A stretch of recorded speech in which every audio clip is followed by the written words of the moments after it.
So I just want this kind of to be a message from the past, and when future people hear this, when things like what you're hearing now are illegal, and when it's totally clear what you face, I want you to know if you don't resist, it's only going to get worse. It's not going to get better. And you will realize that you're the leaders, and you will realize that it's up to you to take action with God's help when you're really against the wall. So this is my message to you in the future.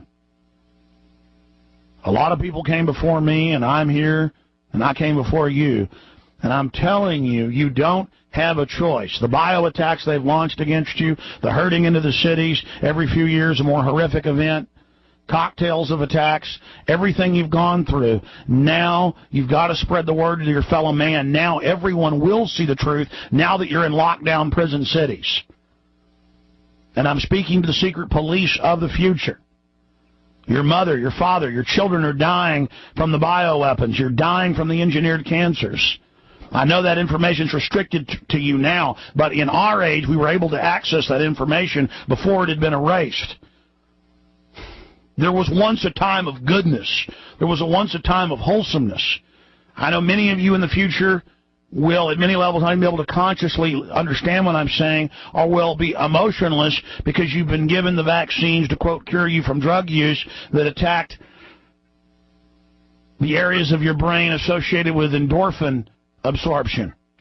And so many of you have been lobotomized, but you can pray to God, and God can heal anything. I'm sorry that we didn't fight hard enough for you, and I'm sorry that we didn't do everything we could, but I want you to know I tried.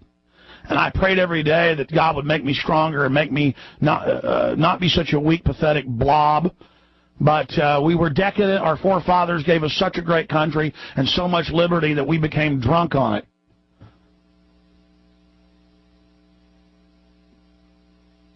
I know your future system is basically computer operated and is fire and forget. I know that it's all automated, but there's got to be a way out of it for humanity.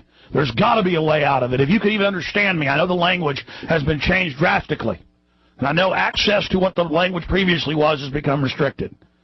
But please research. It was once better. It was once freer. If you're listening to me 20, 30 years in the future, and there's only a few 100 million of us left, just please fight against the New World Order. You'll find your enemies. You'll find the people that constructed this. You'll find them in their compact wilderness retreats. That's where you'll find your enemies. That's where you'll find the people that did this. In the future, they're going to become so arrogant, they're basically going to even forget about the people in their extermination centers. And there's got to be some way for people within the system who've got enough power, who are outside the automated grids, to be able to somehow resist this.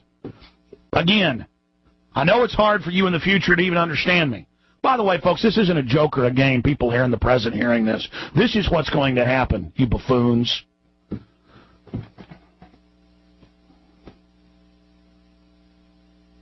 God help us. Why did it have to be like this? Why did we have to have... What kind of planet is this where psychopathic murdering killers run everything and have just lovingly, with care, craftily waited and built this grid and incrementally turned the heat up on us?